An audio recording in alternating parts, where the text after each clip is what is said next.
Rod Sullivan is one of the main villain of Keplerians game. He is Ice Cream Man who kidnaps chubby kids for his experiments. Why did he does this? What is main motive of Rod? How he originated? Let's see. So the story begins from Eagle High School, where there lived a nun named Sister Madeline who used to worship devil to get back her dead daughter. One day a devil named Nazrat appears in front of her and promises her to fulfill her wish, but asks Madeline for 40 years of her life in return, and Sister Madeline agrees. The same day at night, Sister Madeline starts having labor pain and she gives birth to a boy. Seeing that boy, the other nuns of the school also start considering him as a miracle. A nun from that high school named Sister Philippa used to order ice cream from a European ice cream maker named Joseph Suvillan. The reason why Madeline gave her son Rod to Joseph is still not clear.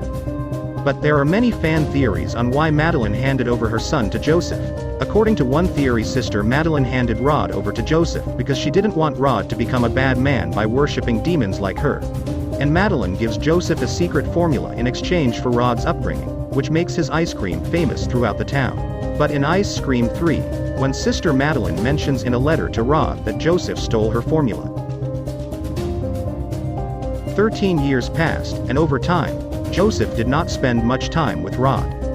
Because now Joseph's ice cream business had become very big, his ice cream was discussed all over the world. Joseph won many awards, he opened his own ice cream factory, but Joseph didn't want Rod to eat his special ingredient ice cream, so he used to lock the fridge and take the key with him. But one day Rod found the key of that fridge, and in curiosity he opens that fridge and eats an ice cream from it, and result, as we all know, Rod becomes fat kid after eating those ice creams. Now everyone in Rod's class bullies him because of his fat looks. Everyone calls him chubby. Rod doesn't know what to say and just cries and blames his luck. Because of all these troubles, Rod slowly turns into a bad guy.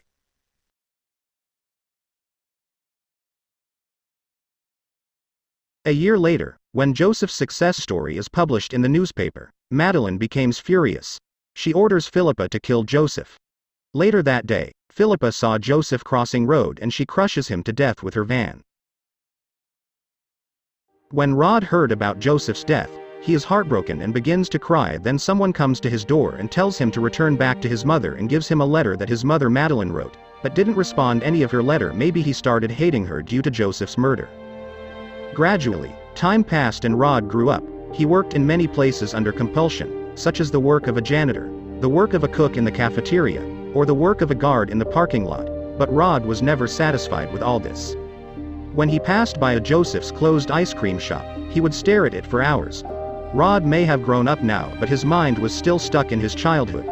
One day he read a special ingredient book sent by his mother, and starts working on it so that he can get his revenge on the people who made his childhood hell.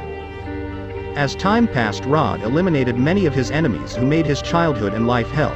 He kidnapped many chubby kids from the city and used them for his experiments. One day kidnapped kid from neighborhood, but this time someone noticed his actions while doing so. If you want to know what's happened in this story, then go to comment section and click on pinned link. Although Sister Madeline revives her daughter and gives her a second life, but her life gets worse instead of better, I don't think Rod will ever forgive her when he will know that Madeline was the cause of Joseph's death. Thanks for watching. I hope you enjoyed this video. Subscribe for more.